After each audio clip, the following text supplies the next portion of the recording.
महाराष्ट्र के जालना शहर में आवारा पशुओं पर लगाम लगाने, सड़कों की दयनीय स्थिति को दूर करने, सावरकर स्विमिंग पूल की हालत खराब होने पर उसे दुरुस्त करने तथा शहर में बंद पड़ी स्ट्रीट लाइटों को चालू करने की मांग को लेकर आज जालना नगर निगम में उद्धव बालासाहेब ठाकरे शिवसेना पार्टी की ओर से एक अनूठा आंदोलन आंखें तो खोलो स्वामी किया गया।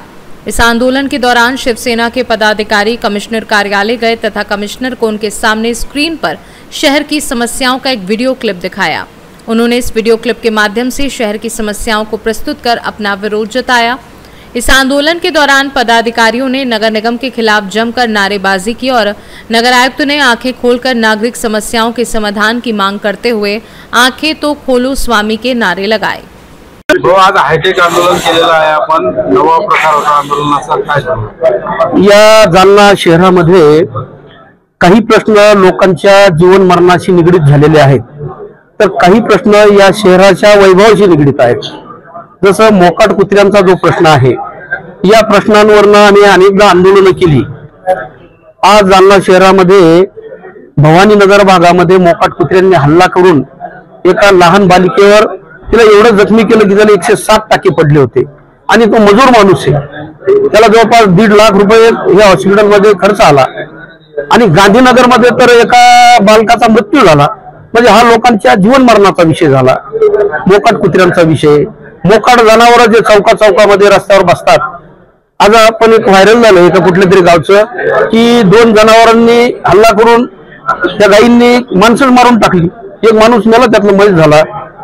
असे काही विषय आहेत की तुमचे रस्त्यामध्ये असणारे पोल आहेत, या पोलला धडकून एका इसमाचा मृत्यू आपल्या जालना शहरामध्ये नूतन वसाहत विभागामध्ये झाला। मग माणसं मरायला लागले। जे छत्रपती संभाजी उद्यानाच्या बाजूचा जो मोती तलाव आहे, या मोती तलावामध्ये किती लोकांचा मृत्यू झालाय, काही सुरक्षा नाहीये। आणि म्हणून लोकांच्या या जीवन मरणाच्या विषयाची संदर्भात त्यानंतर तुमचा जो दैनंदिन प्रश्न आहे त्यामध्ये मग पाण्याचा प्रश्न आहे, स्वच्छतेचा प्रश्न आहे। आज नूतन वसाहत भागामध्ये एका पाण्याच्या टाकीमध्ये एका इस्मानी आत्महत्या केली। 3 दिवस पर्यंत त्याचं त्या टाकीमध्ये राहिलं आणि तेच पाणी त्यांनी पाणी पुरवठा केला आणि लोकांनी पिलं। आज म्हणजे हे जे प्रकार आहे हे खूपच गंभीर प्रकार आहेत।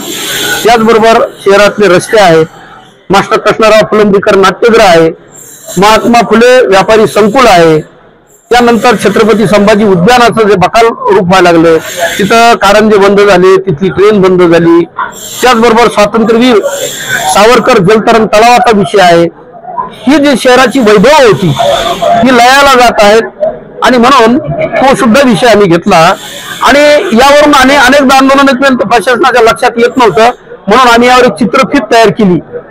आणि स्वामी म्हणजे आपण मालकाला स्वामी म्हणतो, आता हे मालकाच्या भूमिकेत गेले म्हणून यांना आम्ही ती चित्रफीत दाखवली आणि त्यांना सांगितले आता तरी डोळे उघडा, आखे तो खोलो स्वामी, स्वामी म्हणजे मालक आहेत ना तुम्ही बाबा, असं आंदोलन केलं। या आखे तो खोलो स्वामीचा पुढचा भाग कधी पाहायला मिळेल? आता जर यावर काही उपाययोजना केल्या नाही तर मग दुसरा भाग येईल, तो पार्ट 2 येईल ना तो। जालना से सी न्यूज संवाददाता शब्बीर पठान की रिपोर्ट।